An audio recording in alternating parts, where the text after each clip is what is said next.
வணக்கம். இது உங்கள் தமிழ் தென்றல். எப்படிப்பட்ட முக சுருக்கத்தையே இல்லாமல் செய்யக்கூடிய ஒரு அற்புதமான ஃபேஸ் பேக்கை பற்றி தான் இன்றைக்கி நம்ம பார்க்க போகிறோம். இந்த ஃபேஸ் பேக்கில் இது என்னென்ன பொருட்கள் நம்ம தெரிஞ்சுக்கிறதுக்கு முன்னாடி இது வரைக்கும் நம்ம தமிழ் தென்றல் சேனலை நீங்கள் சப்ஸ்கிரைப் பண்ணலைன்னா சப்ஸ்கிரைப் பண்ணுங்கள். அதே மாதிரி பக்கத்தில் இருக்க பெல் சிம்பலையும் ப்ரெஸ் பண்ணுங்கள். அப்போ தான் நாங்கள் போடுற வீடியோஸ் உடனுக்குடனே உங்களுக்கு நோட்டிஃபிகேஷனில் வரும். இப்போ என்னென்ன பொருட்கள் இதில் இருக்குன்றதை பற்றி பார்க்கலாம். பொதுவாக இப்போ எல்லாருக்குமே ஃபேஸ் சுருக்கன்றது நிறையவே இருக்குது. சின்ன பசங்களில் கூட ஒரு 20-25 வயசுலேயே கூட இந்த பொல்யூஷனால ஃபேஸில் சுருக்கம் வந்துடுது. அதே மாதிரி கைகளில் சுருக்கம் வந்துடுது. இது எல்லாத்தையுமே நீக்கக்கூடிய ஒரு அற்புதமான ஒரு ரிட்டன் பேக்கை பற்றி தான் இன்றைக்கி நம்ம பார்க்க போகிறோம். இதுக்கு தேவையான பொருள் ஆவாரம் பூ பொடி.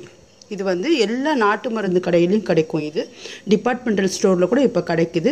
இது நல்ல பிராண்டாக பார்த்து வாங்கிக்கோங்க. இது ஃபேஸ் சுருக்கத்தை போக்கும். இது தங்க சக்தி அதிகம் இருக்குன்னு சொல்லிட்டு சொல்லுவாங்க. இது போட்டு நம்ம குடித்தோன்னா நம்மளுடைய ஸ்கின்னே கோல்டன் கலருக்கு மாறிடும். இது அதே மாதிரி சக்கரை நோயை கண்ட்ரோல் பண்ணக்கூடிய தன்மை இதுக்கு அதிகம் இருக்குது. இது தேன் ஒரு ஸ்கின்னுக்கு நல்ல மாய்ஸ்சரைசர். இது தேன் நம்ம ஸ்கின்னில் நம்ம போட்டுகிட்டே வந்தோன்னா சுருக்கங்கள் எங்கே போச்சுன்னு தெரியாத அளவுக்கு நீக்கக்கூடிய ஒரு தன்மை தேனுக்கு இருக்குது. தேன் எப்பயுமே தாமும் கெடாது, தன்னை சேர்ந்த பொருளையும் கெட விடாதுன்னு சொல்லுவாங்க. இது காய்ச்சாத பால், பசும்பால். இது விட்டமின் இ கேப்சூல். இவ்வளோ தான் இதுக்கு தேவையான பொருட்கள். நீங்கள் பால் சாதாரண பால் இருந்தால் கூட எடுத்துக்கோங்க, பரவாயில்ல. இது எப்படி செய்யலான்றதை பற்றி பார்க்கலாம். இப்போ ஆவாரம் பூ பொடி ஒரு அரை ஸ்பூன் இருக்கா மாதிரி எடுத்துக்கோங்க. உங்கள் ஃபேஸ்க்கு எவ்வளோ அப்ளை பண்ணுறீங்க அவ்வளோதான் இதுக்கு தேவை.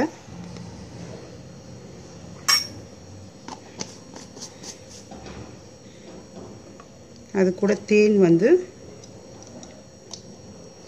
ஒரு ஸ்பூனு.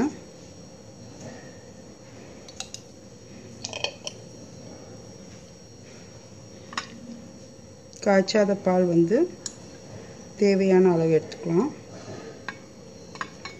விட்டமின் இ கேப்சூல் 1 போதும். இது ரொம்ப ஸ்கின்னுக்கு நல்ல நரிஷ்மெண்ட் கொடுக்கும். சுருக்கத்தெல்லாம் எடுத்துடும். புது ஸ்கின்னை ரெஜுனேட் பண்ணுறதுக்கு இது ரொம்ப ஹெல்ப்ஃபுல்லாக இருக்கும். ஃபேஸ் பேக் பதத்துக்கு மிக்ஸ் பண்ணிக்கோங்க. இதை டெய்லியே போடலாம்.